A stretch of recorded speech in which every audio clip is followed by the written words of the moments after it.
আসসালামু আলাইকুম শেখ ওয়ালাইকুম সালাতুল্লাহ। জামাতে ইমাম হিসাবে সলাত আদায় করাতে কি কি যোগ্যতা লাগে এবং কে কে সলাত পড়াতে পারবে?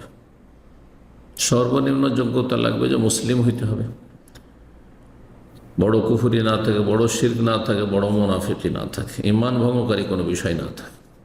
পাঁচ ওয়াক্ত সলাত কায়েমকারী হইতে হবে। তার আগে দরগা দুর্গা পূজা মুক্ত হইতে হবে, শিরকি আকীদা আমল মুক্ত হইতে হবে। এটা হচ্ছে সর্বনিম্ন যোগ্যতা।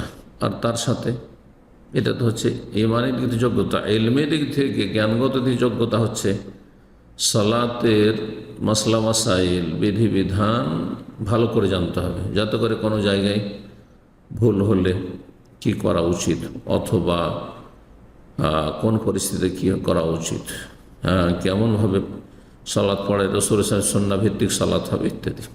সালাহ সম্পর্কে যথেষ্ট জ্ঞান থাকতে হবে। ফিকহি মাসলা মাসাইল, অন্য মাসলা মাসাইল বেশি জানে আর নাই জানে। তৃতীয় বিষয় হচ্ছে যে কোরআনে কারীম সর্বনিম্ন শুদ্ধ পড়তে হবে। জি,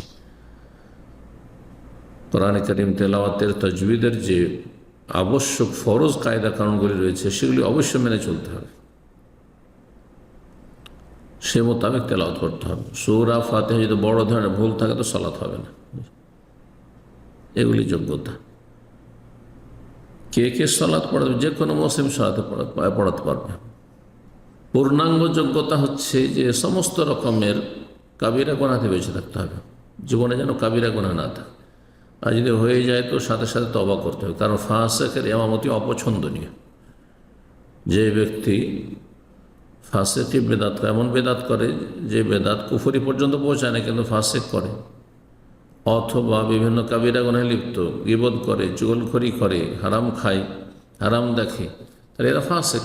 টাকনা নিচে কাপড় রাখে, ফাসিক। তো ফাসিকদের ইমামতি জায়েজ, কিন্তু ঘৃণার সাথে, অপছন্দনীয়। যোগ্য ব্যক্তি পেলে কখনো ফাসিককে ইমামতি দিতে হবে না। বলছেন, শুনেছি হানাফি মাযহাবের একটি ফতোয়াতে আছে যে বিয়ে না করলে জামাতে ইমামতি করতে পারবে না। এসব কথা ভিত্তিহীন কথা, ভিত্তিহীন কথা। নাবালক ইমামতি করতে পারবে, তারা বলছে নাবালকের ইমামতি মাকরুহ। আর বিবাহিত না হলে ইমামতি করতে পারবে না, এসব ভিত্তি কথা, কোনো প্রমাণ নাই এর। জি, নবী সাল্লাল্লাহু আলাইহি সাল্লামের সাহাবায়ে কেরামদের মাঝে এমন হয়েছে যে এমন লোক ইমামতি করেছেন যারা যুবক অবিবাহিত। তেমন কোনো শর্ত কোরআন হাদিসে নেই। এই মাসলাক বিশুদ্ধ না, একেবারে ভুল। বারাকাল্লাহু ফিক।